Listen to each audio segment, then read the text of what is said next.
मोक्षमार्गस्य नेतारं भेत्तारं कर्मभूभृताम् ज्ञातारं विश्वतत्त्वानां वन्दे तद्गुणलब्धये वन्दे तद्गुणलब्धये। मोक्षमार्ग के नेता एवं कर्म पर्वतों के भेदक और विश्व के सब तत्वों के ज्ञायक चेतन संवेदक सद्गुण आप समान प्राप्त हो यही भावना भाकर देव विनय पूर्वक करूं वंदना बारंबार जिनेश्वर देव बारंबार जिनेश्वर देव। तत्वार सूत्र नामक ये ग्रंथ चौथे अधिकार की चर्चा, चौथे अध्याय की चर्चा हमने शुरू की है और तीसरे चौथे सूत्र की चर्चा अपन ने परसों की थी। देव कितने प्रकार के होते हैं? देव कितने प्रकार के होते हैं? बोलिए चित्रा आंटी।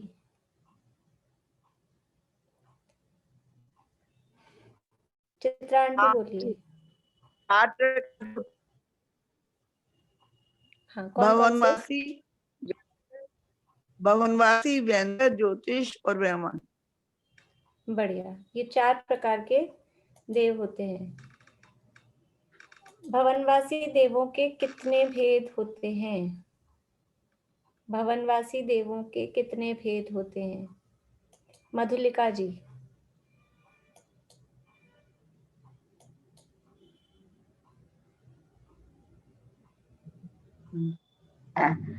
ये 10 होते हैं। हाँ, बढ़िया। भवनवासी देवों के 10 भेद होते हैं। व्यंतर देवों के कितने भेद होते हैं? सरोज आंटी।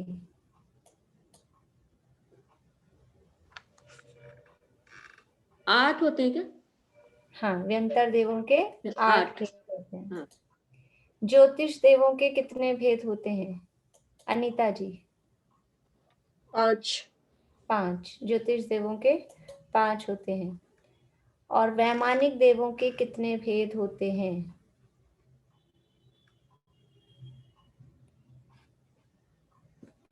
वैमानिक देवों के कितने भेद होते हैं? बोलिए ज्योति जी। 12।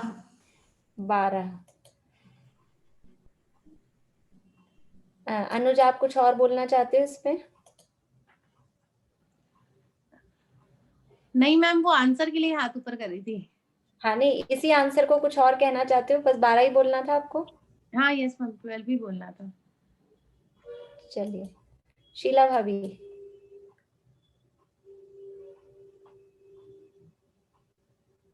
वैमानिक देवों के कितने भेद होते हैं? 12 होते हैं। इसमें कुछ और कहना है? नहीं, 12 वो ग्रैवयक और 9 अनुदिश और अनुत्तर ऐसे।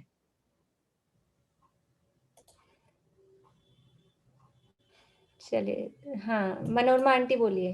मनोरमा आंटी। 12 वैमानिक देव होते हैं, 16 होते हैं। 16 होते हैं। नहीं, वर्ग तो 16 होते हैं, वो तो ठीक है। इसी में थोड़ी सी बात बोलनी। हाँ, बोली मीनू दी।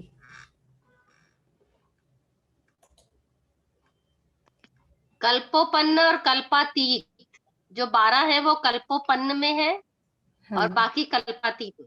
बढ़िया। ये जो 12 भेद कहे, वैमानिक देवों के 12 भेद, ये कल्पवासी देवों में है, कल्पोपन्न देवों में है। ऊपर के देवों में तो भेद है ही नहीं। इसलिए ये बस इतनी सी बात इसमें, क्योंकि कल्पोपन्न पर्यंता सूत्र में आया ना शब्द, तो जो कल्पवासी देव हैं, वो कल्पवासी शब्द दे दिया यहाँ पर। कल्पवासी देव 12 प्रकार के होते हैं, तो कल्पवासी का अर्थ ही है कि वो कल्पोत्पन्न है। अगर वैमानिक देव कहेंगे तो वैमानिक देवों में कल्पवासी देव 12 प्रकार के होते हैं, ऐसा। ठीक है, सामान्य रूप से ऐसे कह देते हैं हम, वैमानिक देव 12 प्रकार के होते हैं, लेकिन अभी तो हम पढ़ रहे हैं ना, तो उसकी बारीकी को हम ख्याल में रखें, इसलिए। ज्योतिष देवों में कौन कौन सी लेशाएं होती हैं? ज्योतिष देवों में कौन कौन सी लेशाएं होती हैं? बेला भाभी।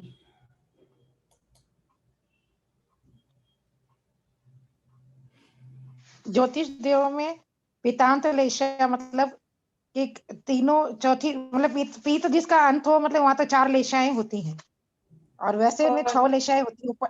हाँ, लेशाओं के नाम कृष्ण, नील, कापोत और पीत, ये तो हो गई शुरू के भवनत्री तक में, और उसके बाद में पीत, पद्म और शुक्ल 3 लेशाएं। अभी प्रश्न ये था ज्योतिष देवों में कौन सी लेशा होती है, वो समझ नहीं आया मुझे। लेशाएं अच्छा, 6 तो समझ आ गई। अच्छा हाँ, अच्छा, सॉरी ज्योतिष देवों में, हाँ, तो ज्योतिष देवों में तो पीतांत तक लेशाएं होंगी, क्योंकि वो तो भी इतने ही है ना, नीचे वाले देवी वो है मध्य लोक के देवी। 3-4 लेशाएं होती हैं, कृष्ण, नील, कापोत और पीत। अब समझ में आया उत्तर सही। ठीक। मोनिका भाभी। भाभी ये कृष्ण, नील, कापोत और पीत ये होती है। और कुछ और कहना है इसके अलावा?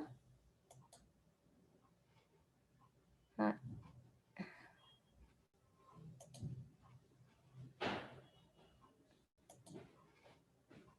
स्नेह जी बोलिए, स्नेह जी।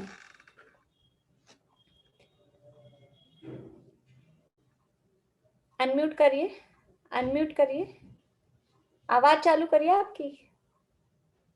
कर लिया चालू।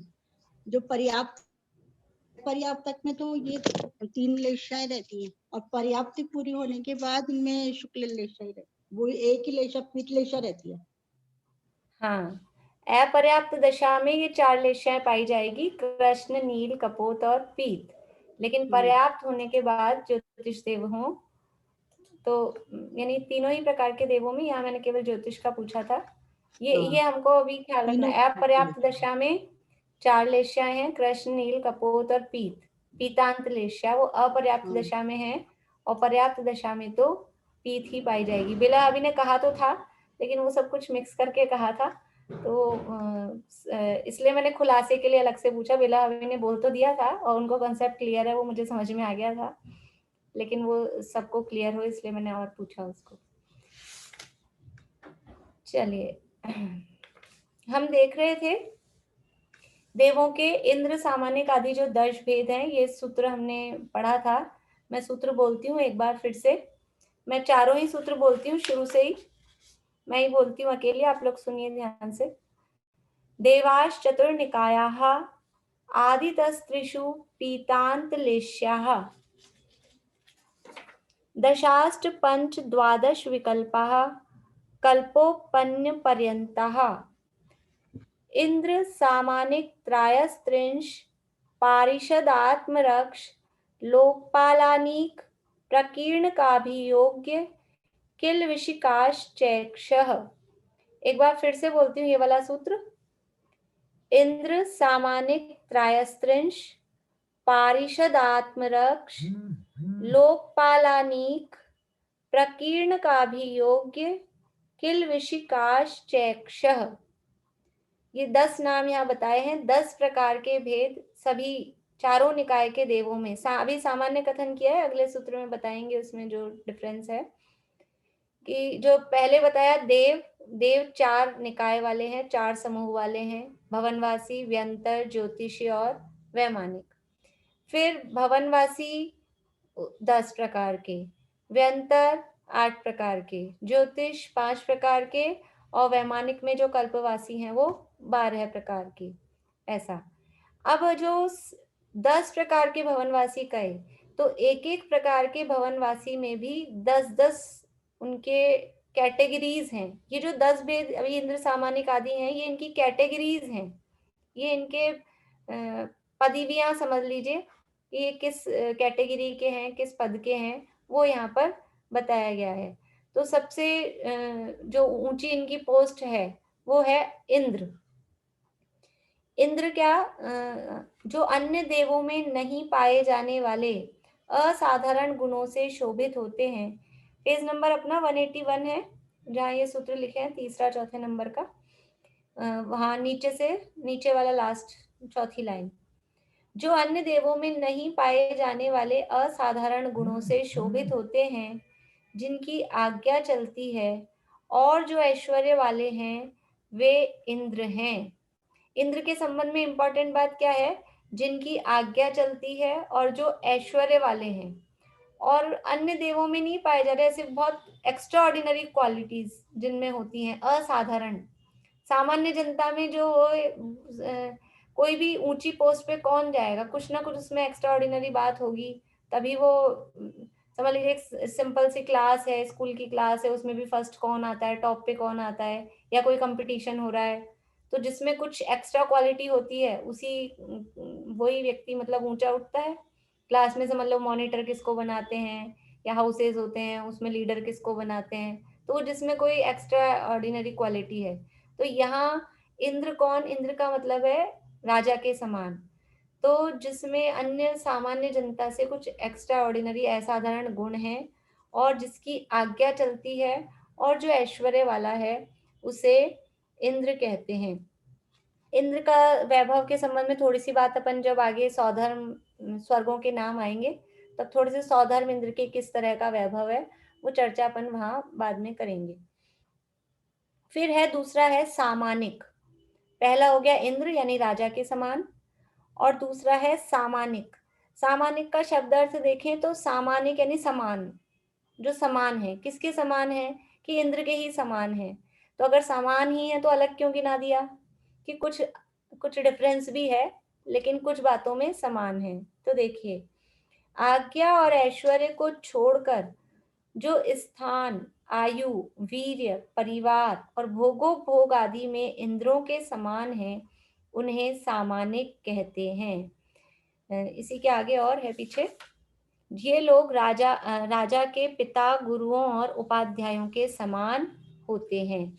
यानी कि जैसे समझ लीजिए कि प्रधानमंत्री हैं, तो प्रधानमंत्री के माता पिता वो कहाँ रहेंगे, कि जहाँ प्रधानमंत्री रहता है वो वहां रह लेंगे साथ में, तो स्थान सेम होगा। आयु की तरफ से देखें तो आयु भी बराबर हो सकती है, जैसे इंद्र की जितनी आयु है, पहले स्वर्ग में सौधर्म स्वर्ग में 2 सागर की आयु इंद्र की होती है, तो ये जो सामानिक वाले जो देव होंगे उनकी भी 2 सागर की हो सकती, तो आयु में समान हो सकते हैं। वीर्य मतलब शक्ति, और परिवार, तो परिवार भी सबका बराबर, जो परिवारजन हैं उनके हो सकते हैं सेम, और भोगोपभोग की सामग्री भी सेम हो सकती है, इन सब में तो समान है। लेकिन आज्ञा और ऐश्वर्य ये इंद्र के जैसा नहीं है। देखो, देव गति में माता पिता, भाई बहन ये तो कोई होते नहीं है। जैसे भोग भूमि में तो माता पिता थे, यद्यपि जन्म होते उनका मरण हो जाता है, मिलते नहीं है, लेकिन फिर भी थे। देवों का लेकिन ऐसा गर्भ जन्म नहीं होता, माता पिता के माध्यम से देवों का जन्म नहीं होता, उनका तो उत्पाद जन्म होता है, उनके उत्पाद शैयाएं होती है, यानी प्लेसेस बने हुए होते हैं, और ऑटोमेटिकली ही वहां पे उनका जैसे ही कोई देव का यानी टाइम होता है जन्म लेने का, और वो वहाँ शरीर बन के उनका जन्म हो जाता है। जैसे नारकियों का बिलों में होता है, वहां पे भी माता पिता नहीं होते, देवों के भी ऐसे कोई माता पिता नहीं होते, अपने आप ही उनका जन्म होता है। तो ऐसा तो कोई परिवार नहीं होता है रिश्तेदारों वाला, तो कि कोई माता हो, पिता हो, फिर भाई बहन हो, फिर शादी विवाह हो, ऐसा कोई परिवार नहीं होता है। लेकिन फिर भी जो साथ में रहते हैं वो परिवारजन, परिवार देव कहलाते हैं। जो भी कुछ कोई साथ में वहां रहते हैं, ऐसे कोई सिंगल अकेले तो रहते नहीं है, देवियां तो होती ही हैं। इसके अलावा भी कुछ बड़े वृद्ध मीन्स बुढ़े नहीं होते देव शरीर से, लेकिन फिर भी जो पहले पुराने हैं, ओल्ड हैं उनसे, तो वो बड़े कहलाएंगे। तो वो कुछ वृद्ध हैं, कोई गुरु जैसे हैं, इस तरह के भी होते हैं, वो सब इंद्र के समान हैं, सामानिक हैं।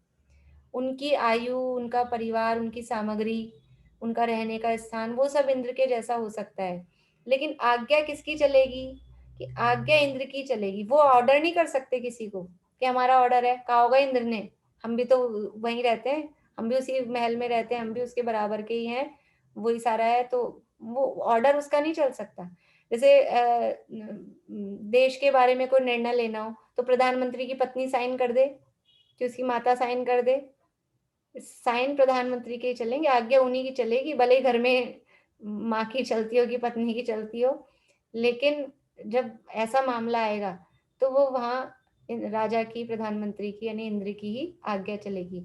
और ऐश्वर्य, ऐश्वर्य का मतलब है कि जैसे इंद्र निकल रहा है तो उसके सिर पे छत्र लेके चलेंगे, उसके चंवर ढोरेंगे, और आगे पीछे अभी अपन आगे और पढ़ेंगे उनके बॉडीगार्ड्स रहेंगे। ये सारा जो ऐसा ऐश्वर्य ये इंद्र का होगा। उसके परिवारजनों का भी यथा योग्य होगा, लेकिन जैसा इंद्र का होगा सेम टू सेम वैसा वो उन परिवारजनों का, परिवार देवों का नहीं होता है। तो जो आज्ञा और ऐश्वर्य को छोड़कर बाकी सब चीजों में इंद्र के समान है वो कहलाते हैं सामान्य देव।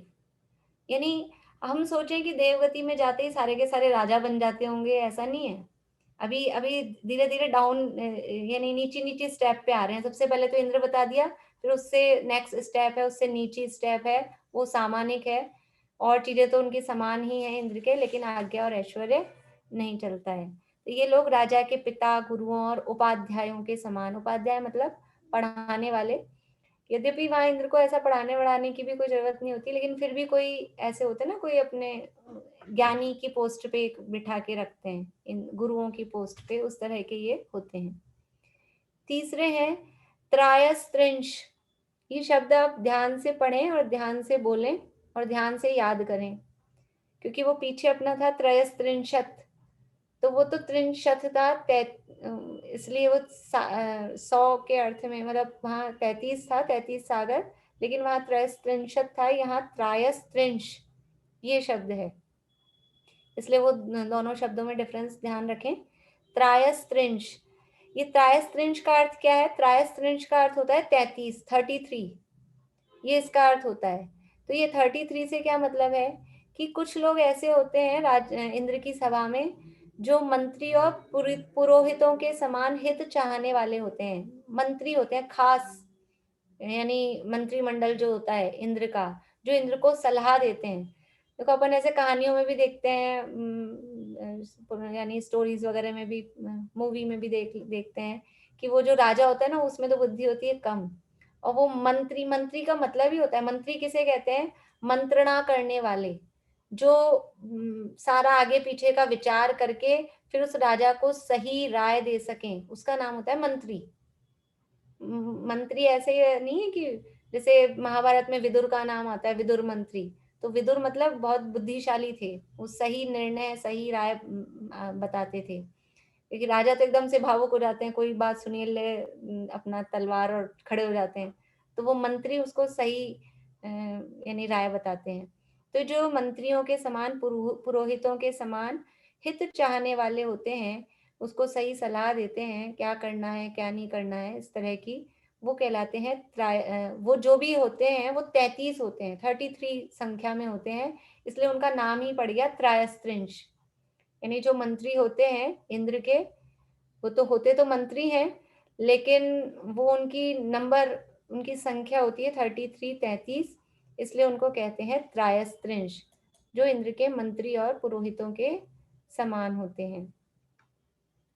इसके बाद में है पारिषद। पारिषद का मतलब है जो इंद्र सभा में मित्रों और स्नेही जनों के समान बैठते हों, वे पारिषद। पार्षद जो अपने यहाँ बोलते हैं, पार्षद का मतलब है सदस्य, नगर निगम के पार्षद तो नगर निगम के सदस्य, वो पारिषद।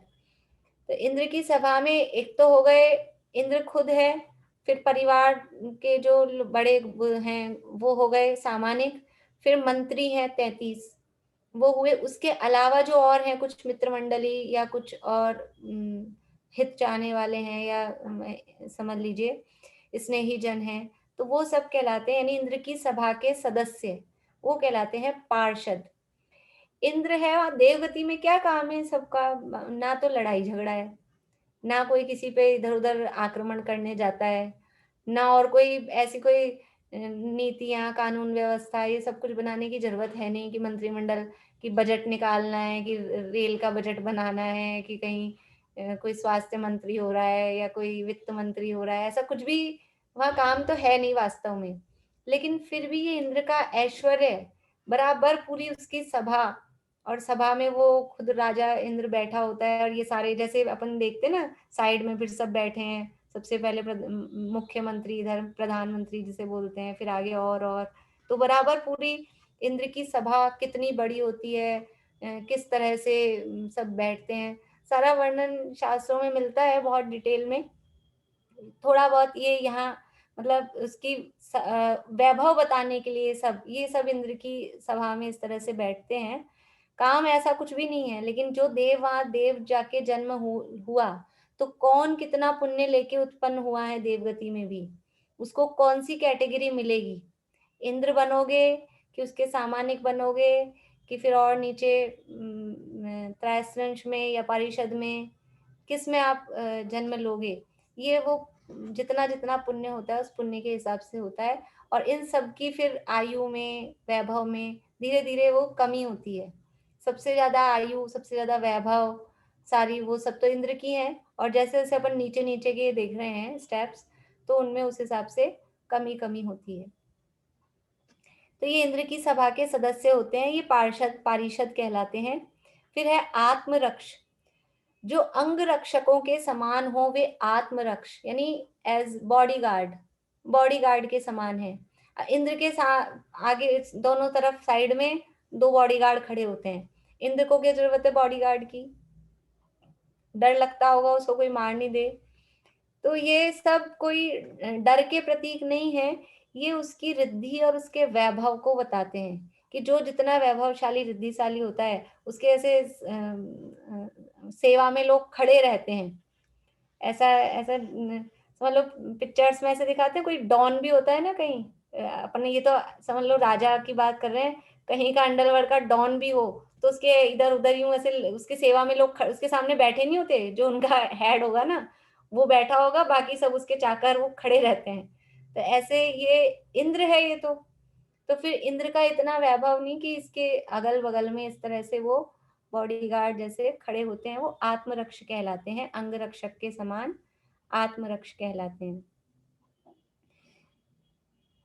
फिर है देखो अपने में भी जैसे कोई बड़े विद्वान भी हों, दादा हैं डॉक्टर हुकुमचंद जी भाल, तो वो कहीं इधर से उधर जा रहे हो ना तो ऐसे ही उनके साथ जाते हैं, 1-2 विद्यार्थी उनके साथ जाते हैं, ये उनका सम्मान के लिए भी होता है कि वो कहीं जा रहे हैं तो अकेले यूं क्यों जाएं, तो सम्मान की भी बात होती है।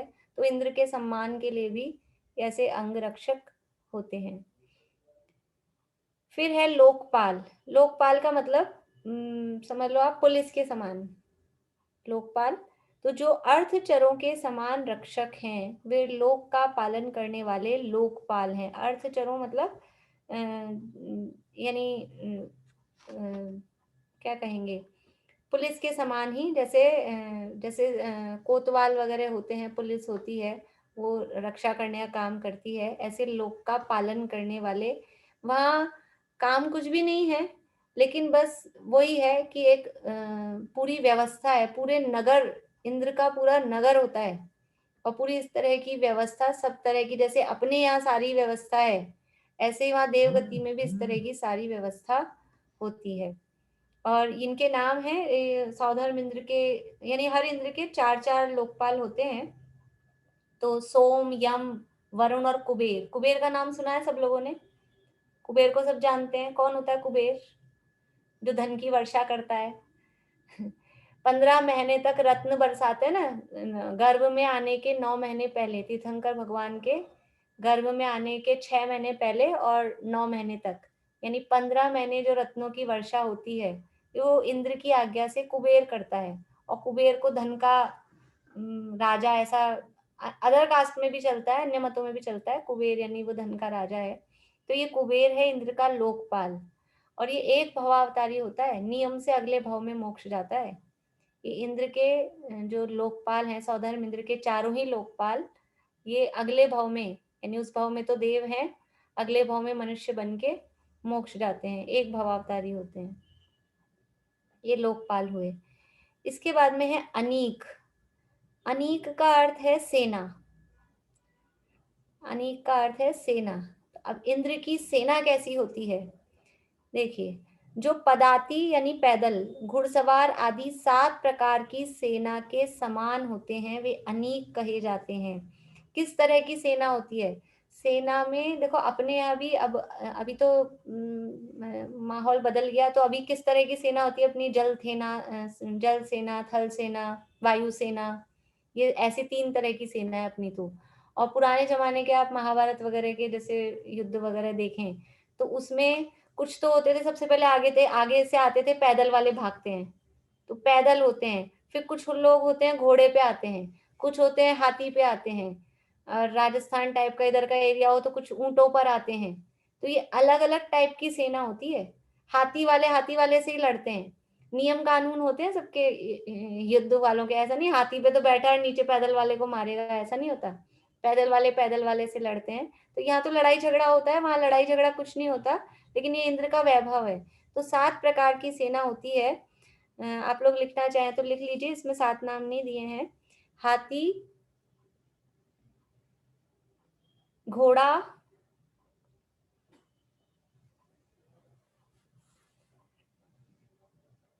रथ,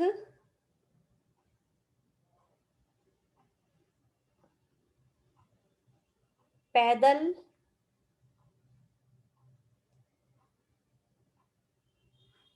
गंधर्व,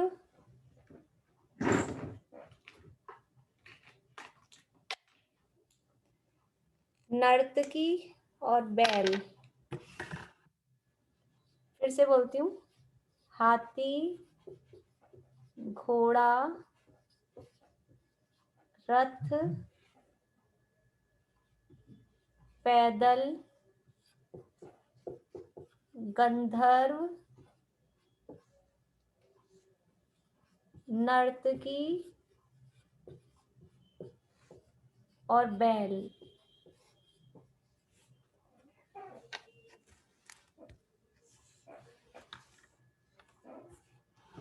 देख लीजिए जिनको नहीं लिखने में आया हो, मैंने लिख दिया है बोर्ड पे। ये 7 प्रकार की सेना इंद्र की होती है।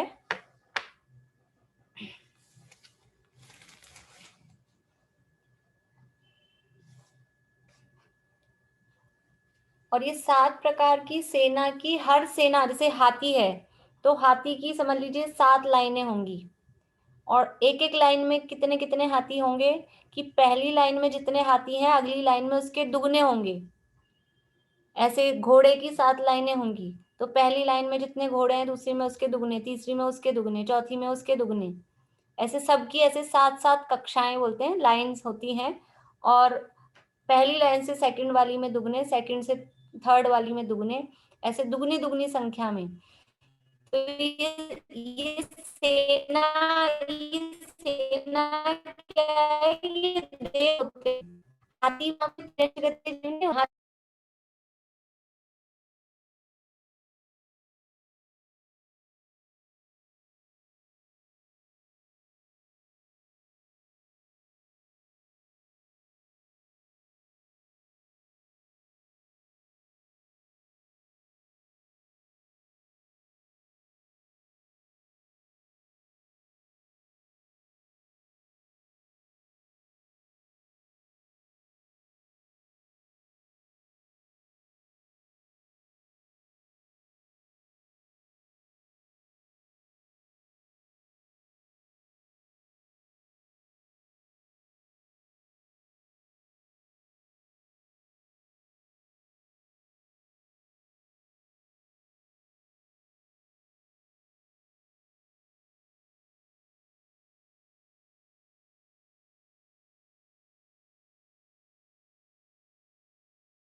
हाँ देखिए, आवाज आ रही है अब आपको?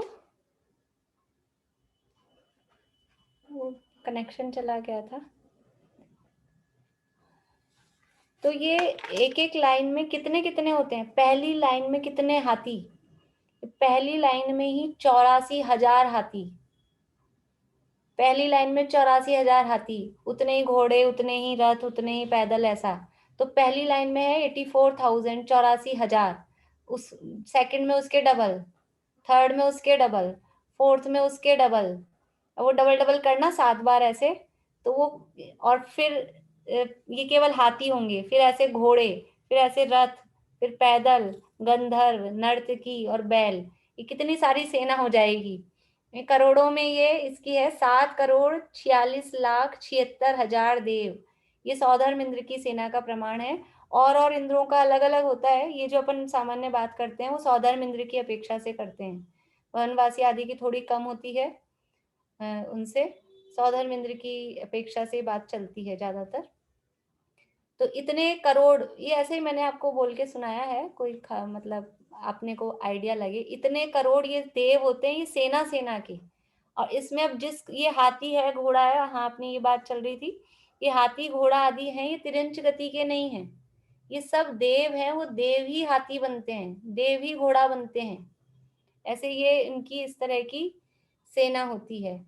अन्य जो इंद्र हैं भवनवासी आदि, उनके कम होते हैं। ये सौधर्म इंद्र का प्रमाण इतना बताया। इसके बाद में ये अनीक हुआ। फिर है प्रकीर्णक। प्रकीर्णक का मतलब है जो नागरिकों के समान फैले हुए रहते हैं, यानी सामान्य प्रजाजन, जो किसी पद पे, पोस्ट पे नहीं है, ना वो पारिषद है, ना वो अंगरक्षक हैं, ना वो लोकपाल हैं, ना वो सेना में है। सामान्य जनता जो है वो कहलाती है प्रकीर्णक। यानी देव गति में भी जितना वैभव और जो कुछ दिखाई देता है वो एक का ही होता है, इंद्र। इसके अलावा सामान्य, जैसे अपन क्या बोलते हैं, मिडिल क्लास लोग होते हैं यहाँ मनुष्य गति में, ऐसे वहां वो मिडिल क्लास देव होते हैं बहुत सारे। बहुत असंख्यात की संख्या में ये देव हैं। करोड़ों तो अपन ने ये गिन लिए अभी, और काफी देव, असंख्यात देव वहां पर होते हैं। तो ये सामान्य जो प्रजाजन है नागरिकों के समान, वो प्रकीर्णक कहलाते हैं। इसके बाद में है आभियोग्य। जो दासों के समान वाहन यानी ऐरावत आदि, हाथी आदि कार्यों में प्रवृत्त होते हैं, वे आभियोग्य जाति के देव होते हैं। ये पर्टिकुलर देव होते हैं, आभियोग्य जाति होती है। तो ये जब इंद्र कहेगा हाथी बनो, घोड़ा बनो, तो ये कौन से हर कोई देव नहीं बनेंगे। ये अभियोग्य जाति के जो देव होते हैं वो ऐसे हाथी घोड़ा वगैरह बनते हैं, दास के समान होते हैं, है तो देवगति के देव। अभी हमको कल जो मैंने बात की थी कि देवगति का नाम सुनते ऐसे मुंह में पानी आने लग जाता है, लेकिन देवगति में क्या स्थिति है, यहाँ कम से कम हम अपनी मनमर्जी के मालिक तो हैं, अपने अपने घर के सब हम समझ लो राज चलाते हैं अपने घर में। वहां देवों में, और वहां इतना स्ट्रिक्ट अनुशासन है कि वो सौधर्म इंद्र जो आज्ञा दे दे, उस आज्ञा का उल्लंघन नहीं कर सकते। वहां रिजाइन नहीं कर सकते, हम इस्तीफा दे रहे हैं, हम छोड़ रहे तुम्हारी नौकरी। वहां ऐसा ऐसा कोई ऑप्शन नहीं है। इंद्र जो आज्ञा दे देगा उसकी आज्ञा माननी ही पड़ती है। तो भगवान के जन्माभिषेक के समय वो सौधर्म इंद्र आता है ऐरावत हाथी पर बैठकर। तो वो ऐरावत हाथी कहाँ से आता है स्वर्ग में, तिर्यंच तो है नहीं। तो ये अभियोग जाति के जो देव होते हैं, तो इंद्र एक बालक नाम का अभियोग जाति का देव होता है, बालक नाम का देव होता है। उसको सौधर्म इंद्र आज्ञा देता है कि चलो भगवान का जन्म हुआ है, ऐरावत हाथी बन जाओ। तो वो देव ऐरावत हाथी बनता है। देव होते हुए भी उसको तिरंच बनना पड़ता है। और ऐरावत हाथी का वर्णन अगर आप लोगों ने कभी पुराण पढ़े हो कोई डिटेल में, तो कितना बड़ा, जब वहां स्वर्ग से बनता है वो ऐरावत हाथी 1,00,000 योजन का होता है, जम्बूद्वीप के बराबर। इतना बड़ा वो ऐरावत हाथी होता है, 1,00,000 योजन का। 7 उसकी सूंड होती हैं, और एक एक सूंड पे जैसे पद्म सरोवर वगैरह है ना अपने, ऐसे सरोवर होते हैं, उनमें कमल होते हैं, उनमें देवियां नाच रही होती हैं। ऐसा ऐसा वर्णन पुराण अगर पढ़ें, 24 सिंह का पुराण वगैरह, जो भी आदिनाथ भगवान का पुराण, तो अब ये ऐरावत हाथी का वर्णन मिलता है उनमें। फिर वो जैसे जैसे नीचे आते जाते हैं मध्यलोक की तरफ, वैसे वैसे वो अपनी विक्रिया को छोटा करता है। विक्रिया से बनता है वो हाथी। तो वो इतना बड़ा हाथी, 1,00,000 का तो पूरा जम्बूद्वीप ही है 1,00,000 योजन का। और 1 लाख योजन का वो यहाँ आ जाएगा अयोध्या में, तो अयोध्या तो बहुत छोटी है 1 लाख योजन से, इसलिए फिर वो अपनी विक्रिया को शॉर्ट करता है, छोटा करता करता फिर वो सामान्य जो भी हाथी का आकार होता है थोड़ा बड़ा सामान्य से, उतना वो रह जाता है। तो ऐसा ये कौन बनता है, ये हाथी आभियोग्य जाति के देव होते हैं, वो ये वाहन बनते हैं, तिर्यंच आदि जो भी वाहन के काम आते हैं वो बनते हैं। मतलब वहाँ का अनुशासन कितना स्ट्रिक्ट है, जैसे आप लोगों ने पढ़ा होगा आदिनाथ भगवान को यानी राजा ऋषभ देव को वैराग्य कैसे आया, राजा ऋषभ देव को वैराग्य कैसे हुआ, कौन बता सकते हैं? हाँ बोलिए परिधि जी। भाभी वो नर्तकी को देख के, हाँ नर्तकी को देख के, नीलांजना को। हाँ तो क्या हुआ, तो नीलांजना को अकेले देख के ही? नहीं, वो डांस करते करते वो बेहोश हो गई थी, तो उनको लगा कि क्षणभंगुर है ऐसे। बेहोश नहीं हो गई, मरी गई थी, अकेली बेहोश नहीं हुई थी, अच्छा। मर गई थी। हाँ तो वो नर्तकी कहाँ से आई थी? वो यहीं उनको थी या भेजा था, नहीं उनको भेजा था, हाँ देवगति से आई थी, देवगति से आई थी। गौतम इंद्र ने उसको देवगति से भेजा था, यानी राजा ऋषभ देव प्रथम तीर्थंकर, उनकी तीर्थंकर का पुण्य ऐसा होता है, वो बचपन में उनके साथ खेलने भी सब देव आते हैं, यहाँ के मनुष्यों के बच्चों के साथ नहीं खेलते, वो देव ही बच्चे बन जाते हैं, उनके साथ खेलते हैं। और ऐसे ही जब वो युवा हुए, राजा बने, तो उनका राजसभा में मनोरंजन करने देवियां आ रही हैं, तो वो जो नीलांजना थी, यानी राजा ऋषभ देव को वैराग्य क्यों हुआ कि नृत्य के बीच में ही उस नीलांजना की मृत्यु हो गई। तो देवों को अवधि ज्ञान होता है, ये पता है हमको, जन्म से ही देवों को अवधि ज्ञान होता है। और एक बात और पता है हमको कि वो देवों को जो मरने से 6 महीने पहले उनकी माला मुरझा जाती है, उनको पता लग जाता है 6 महीने बाद हम मरने वाले हैं। ऐसा सुना है ना सबने, काफी लोगों ने सुना होगा कि देवों को मरने से पहले ही, वो 6 महीने पहले उनकी कोई माला मुरझा जाती है तो उनको पता लग जाता है कि हम मरने वाले हैं, ऐसा वहाँ उनको एक इंडिकेशन हो जाता है। तो उस नीलांजना को पता था कि नहीं कि मैं मरने वाली हूँ, देवगति की थी ना, अवधि ज्ञान भी होता है, अवधि ज्ञान भी था, और उसकी भी माला मुरझाई होगी, उसको पता था कि नहीं पता था मैं मरने वाली हूँ 2-5 मिनट बाद ही, क्योंकि नृत्य के बीच में तो मृत्यु हो गई, ऊपर से आई होगी और डांस चालू किया होगा और 5-10 मिनट में मर गई। तो उसको पता था कि मैं 5-10 मिनट बाद मरने वाली हूँ, और इंद्र को भी ये बात पता थी कि ये मरने वाली है, इसीलिए तो भेजा था उसको, वैराग्य नहीं आ रहा था उनको, आदिनाथ भगवान को, तो इंद्र को चिंता हो रही थी उनको वैराग्य कैसे आए। तो आप देखो इतना स्ट्रिक्ट, यानी कोई मर रहा हो व्यक्ति, उसके यानी मालिक को भी पता है ये मरने वाला है, और उस व्यक्ति को भी पता है मैं मरने वाला हूँ, तो अपने यहाँ मनुष्यों में तो इतना कोई अत्याचारी नहीं होता है कि ये मरने वाला है तो मरते मरते को भी काम कराए कि उससे आज्ञा दे कुछ, अब ये तो मर ही रहे हैं तो थोड़ा सा अपन उस पर दया करते हैं कि इनको तो रहने दो, इनको रहने दो, ये तो ऐसे। और वो मर रही थी, मरते मरते भी उसको नाचने भेजा कि जाओ, ड्यूटी पे लगी हुई है, वो मना नहीं कर सकती कि मैं नहीं मानती तुम्हारी आज्ञा, 10 मिनट बाद तो मर ही जाऊंगी, नहीं भी मानती तो वो क्या सजा दे देता, मर ही जाती ना 10 मिनट बाद तो, और वो नहीं आती नीचे, लेकिन उल्लंघन नहीं कर सकते, आज्ञा का उल्लंघन नहीं कर सकते, उसने आज्ञा दे दी तो उसको मरते मरते भी वो डांस करते करते मरना पड़ा, उसको जाना ही पड़ेगा। ऐसी देवगति की व्यवस्था है। यहाँ तो अपन चाहे तो विद्रोह कर दें, हम नहीं मानेंगे, लेकिन वहां ऐसा कुछ नहीं कर सकते। तो ये अभियोग की बात हुई। इसके बाद में है किलविशिक, पाप कर्मों की बहुलता वाले किलविशिक कहलाते हैं। किलविश का अर्थ होता है पाप, किलविश शब्द का अर्थ होता है पाप, और जिनमें पाप की अधिकता है वो देव कहलाते हैं किलविशिक। पाप की अधिकता मतलब देव हैं, देवगति के में यानी जन्म हुआ है, लेकिन फिर भी पाप का उदय कैसा है कि ये नीची जाति के, नीची जाति मीन्स जैसे अपने यहाँ कहते हैं शेड्यूल कास्ट हैं, शूद्र हैं, 4th क्लास जो होते हैं स्वीपर वगैरह, वैसे ये देव होते हैं, सफाई कर्मचारी के समान। यद्यपि वही बात है कि देव वहाँ स्वर्ग है, वहाँ ऐसे कोई धूल मिट्टी गंदगी कि किसी ने कुछ खा के कचरा यहीं फेंक दिया सड़क पे, ऐसी तो चीजें वहाँ है नहीं, वहाँ खाना पीना कुछ है नहीं, गंदगी का, धूल मिट्टी का भी काम नहीं है। लेकिन फिर भी जब सारी चीजें हैं, सब तरह के लोग हैं, तो एक सफाई कर्मचारी टाइप के भी देव वहां पर होते हैं। और ये देव होते हैं किल्विशिक जाति के। यानी देवगति में तो जन्म हुआ, लेकिन इतना हीन पुण्य था देवों का कि ऐसा 4th क्लास वाले देवों में उनका जन्म हुआ। और ये जो किल्विशिक जाति के देव होते हैं, इनको इंद्र की सभा में एंट्री की अनुमति नहीं होती, इंद्र के नगर के बाहर ही रहते हैं। जैसे अपने यहाँ जो स्वीपर वगैरह हैं, वो बाहर ही रहो, अंदर नहीं आने देते। अभी तो थोड़ा कम हो गया, पहले तो बहुत ज्यादा ऐसे स्ट्रिक्ट रहते थे घरों में, और अभी भी नहीं घुसाते हैं घरों में।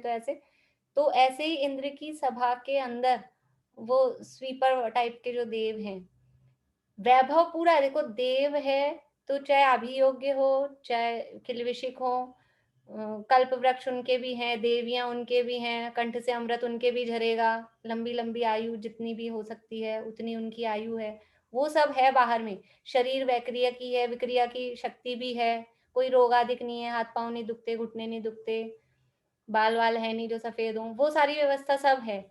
लेकिन मानसिक कष्ट कितना है, ये है मानसिक कष्ट। देवों को मानसिक दुख होता है कि ये इंद्र दुत्कारता है उसको, अंदर नहीं आ सकते हो।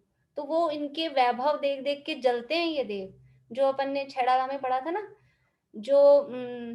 जो विमानवासी हुधाय, नहीं उससे पहले वाला, भवनत्रिक में सुरतन धरे, विषय चाह दावानल दयो, मरत विलाप करत दुख सयो।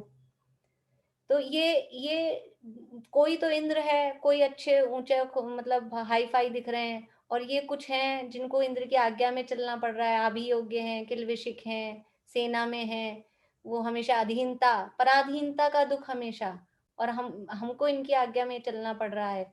ऐसा ही मानसिक दुख इनको देवों को निरंतर रहता है। इसलिए देवगति को देख के ज्यादा जो अपनी वो रहती है ना, कि देवों को भी कितना कष्ट है, और कितना, देखो शारीरिक दुख से मानसिक दुख बहुत बड़ा होता है। हम भी ऐसा सोचते हैं कि काम कर लें या कहीं और कुछ, शरीर की थकान तो एक बार ठीक हो जाती है, लेकिन कोई 2 शब्द ऐसे बोल दे और वो दिमाग को में घूमते रहें, कोई अपमान कर दे, तो वो मानसिक कष्ट वो सहन नहीं होता। हमने ऐसा तो सुना होगा कि कोई व्यक्ति परीक्षा में फेल हो गया, या किसी ने किसी का अपमान कर दिया और कुछ बात हो गई, तो उसने सुसाइड कर लिया, आत्महत्या कर ली। वो अपमान को सहन नहीं कर सका, वो परीक्षा में फेल हो गया, तो मेंटली वो परेशान हो गया, तो उसने सुसाइड कर ली।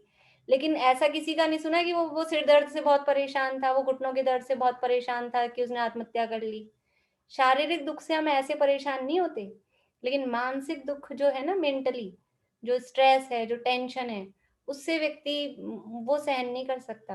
और देवगति में मानसिक दुख बहुत ज्यादा होता है। इसलिए वास्तव में जो छेड़ावा में चारों गति की परिस्थितियां बताई, तो कोई भी गति में ना सुख है ना दुख है, गतियों में सुख दुख होता ही नहीं है। वो सुख दुख का संबंध वो अपनी मान्यता से है, और सच्चा सुख तो सम्यक दर्शन प्राप्त होने पर ही होता है। तो जो विमानवासी हो थाय, सम्यक दर्शन बिन दुख पाए। दुख का असली कारण क्या है, वो सम्यक दर्शन प्राप्त नहीं किया, वही दुख का कारण है। अदरवाइज सम्यक दृष्टि है तो नरक में भी है, तो बाहर नारक कृत दुख भुगते, अंतर सुख रस गटागटी। बाहर में नरक में है तो भी अंदर में वो सुखी है, और अगर मिथ्या दृष्टि है तो देवगति में भी गया तो भी दुखी ही है। इसलिए सुख दुख का संबंध बाहरी संयोगों से, परिस्थितियों से, क्षेत्र से नहीं है, वो अपनी मान्यता से ही सुख दुख का संबंध है। तो ये अध्याय पढ़ते समय ये बात हम ध्यान में रखें कि भले ही देवगति हो, चमाचम दिखेगी, वैभव दिखेगा, लेकिन ये बाहरी वैभव वो सुख दुख का कारण नहीं होता है। इस प्रकार से उक्त 10 प्रकारों में, ये 10 प्रकार हुए। अभी एक सूत्र अपना और पढ़ना रह गया है, 5 नंबर का सूत्र है, इसी सूत्र से रिलेटेड है। सामान्य रूप से भी हमने देखा था कि 4 प्रकार के देवों में ये 10 भेद बताए, हर उसके भी हर प्रकार में। लेकिन अब उसका एक्सेप्शन बता रहे हैं, उसमें अपवाद बता रहे हैं कि अपवाद क्या है। सूत्र नंबर 5 है,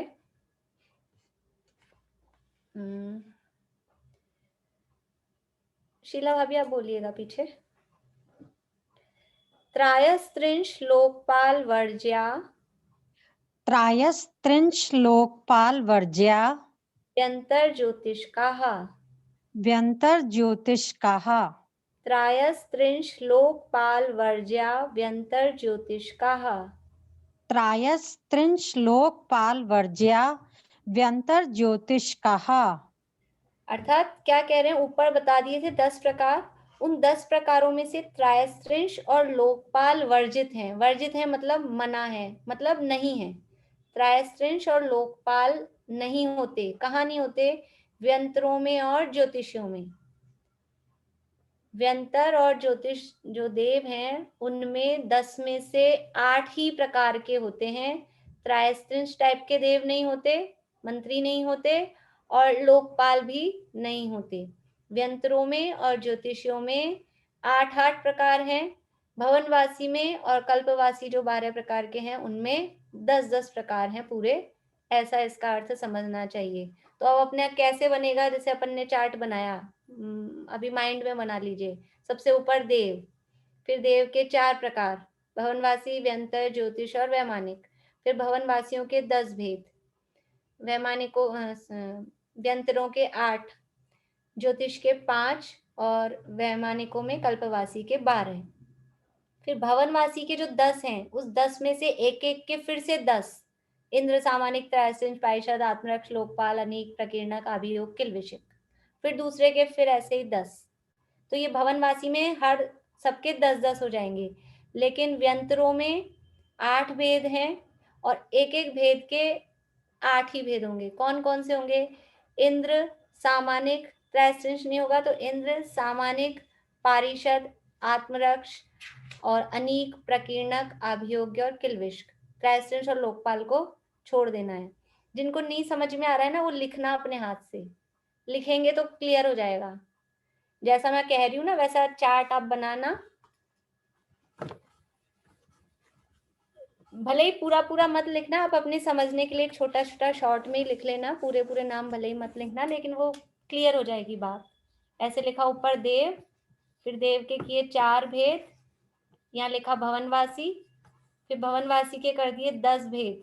या फिर ऐसे भी कर सकते हैं, अभी शॉर्ट बनाने के लिए भवनवासी के नीचे लिख दिया 10, व्यंतर के नीचे लिख दिया 8, ज्योतिष के नीचे लिख दिया 5 और कल्पवासी वैमानिक में उनके नीचे 12।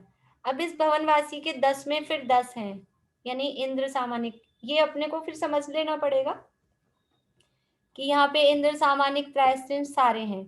और व्यंतरों के 8 में इंद्र, सामानिक और त्रैस्त्रिंश छोड़ के 8, फिर ज्योतिषी में 8 और कल्पवासियों में 10।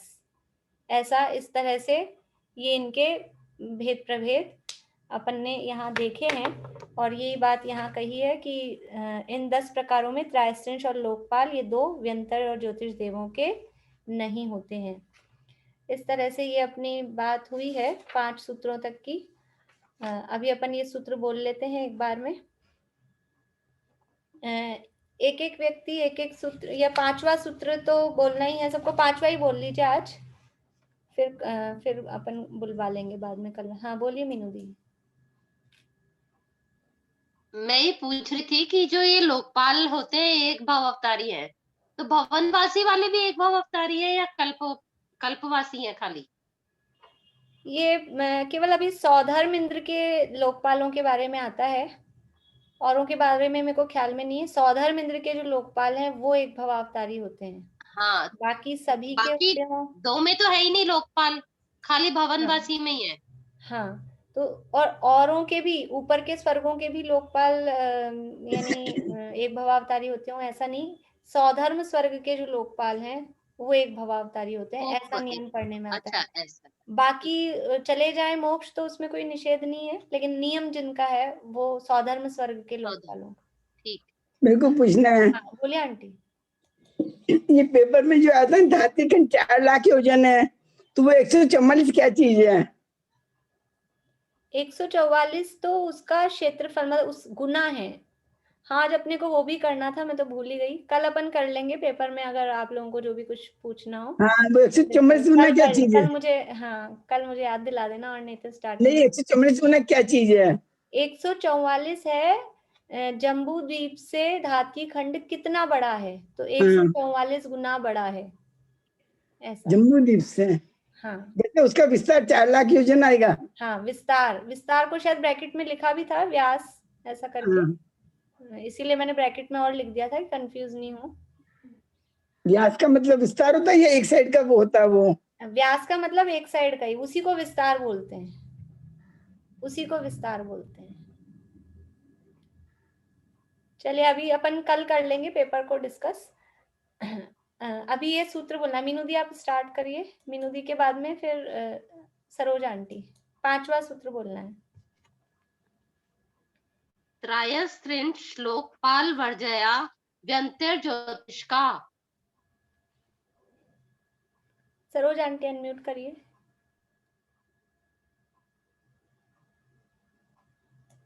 अनम्यूट करिए सरोज आंटी।